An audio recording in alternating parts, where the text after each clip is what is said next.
All right, let's talk about RAG, Retrieval Augmented Generation.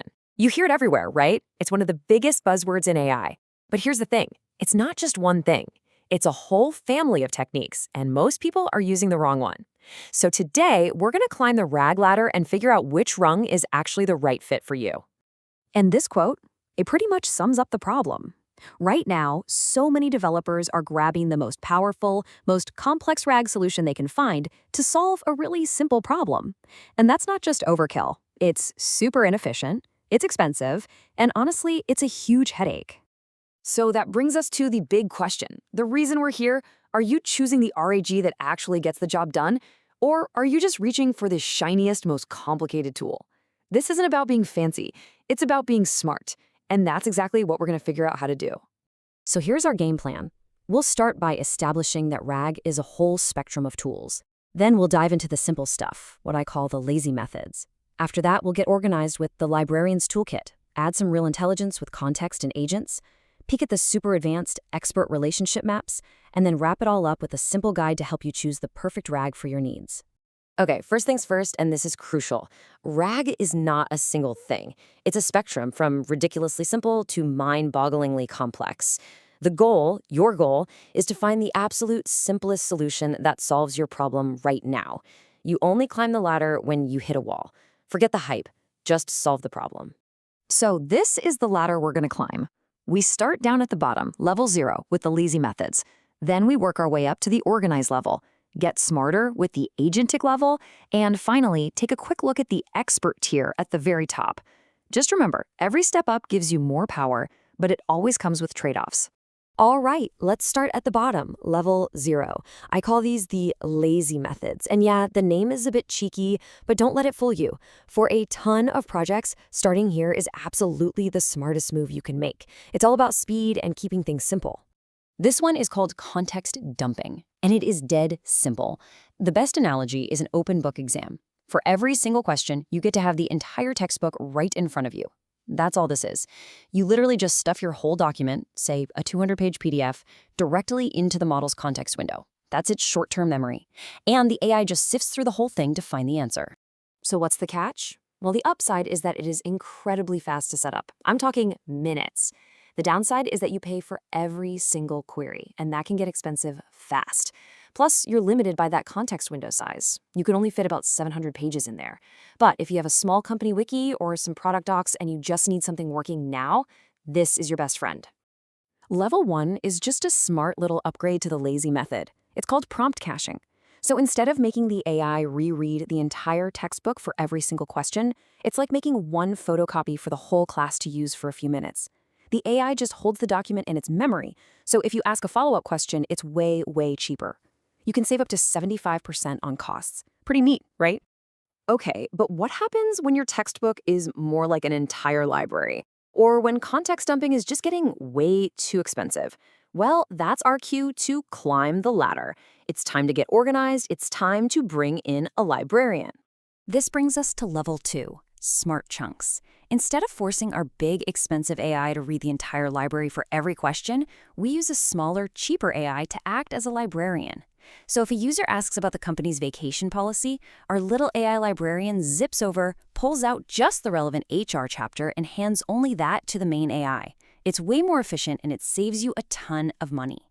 And now we're at level 3, traditional RAG. You know, this is what most people actually think of when they hear the word RAG. This is the classic, the original.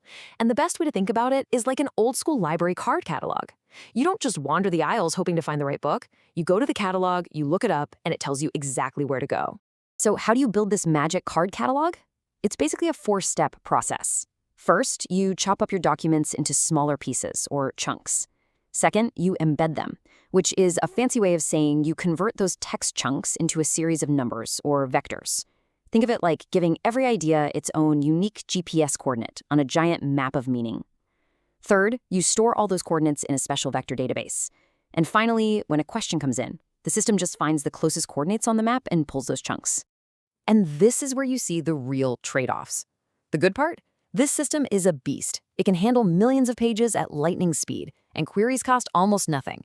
The bad part? It can sometimes retrieve totally irrelevant, noisy results. and getting it all set up and tuned just right can take weeks. This is really best for huge knowledge bases where speed matters more than perfect accuracy. So, we're climbing higher now. But what if just finding the right chunk of text isn't good enough? What if you need more intelligence? This is where the RAG system itself starts to get a brain and apply some reasoning to the search process. Let's do a quick fire round through these next few levels. At level 4, you've got hybrid RAG, which just combines that smart meaning-based search with a good old-fashioned keyword search. Best of both worlds. Then at level 5, there's contextual RAG. This one's smart enough to know a single sentence is often useless, so it retrieves the answer and the paragraphs around it for context. And then there's level 6, agentic RAG. This is a huge leap. It's like a tiny AI research assistant that analyzes your question, tries different ways to find an answer, and if it fails, it'll even rephrase the question and try again, all by itself. Okay, we've now reached the very top of the ladder.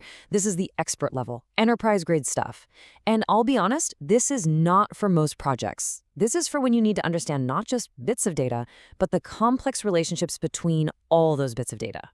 The main player up here is called Graph RAG. Think of it like creating a massive LinkedIn or a social network for all your data. It maps out how everything is connected. This person works at this company on that product.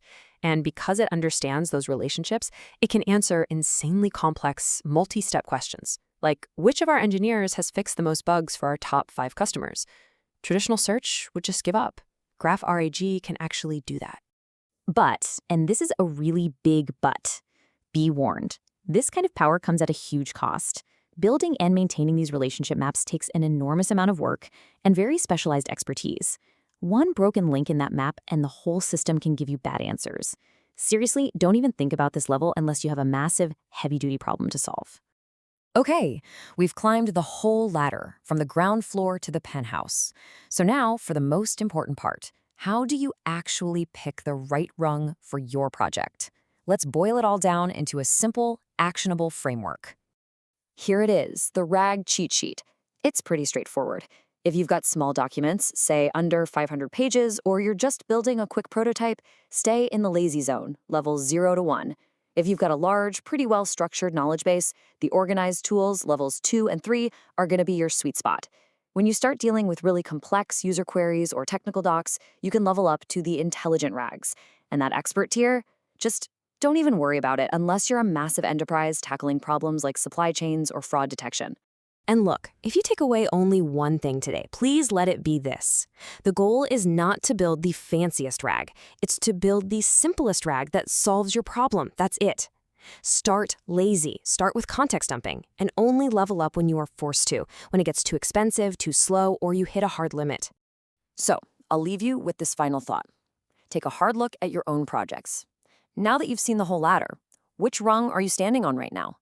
And more importantly, is it the right one? Or could you maybe take a step down and make your life a whole lot simpler? Think about it. Thanks for tuning in.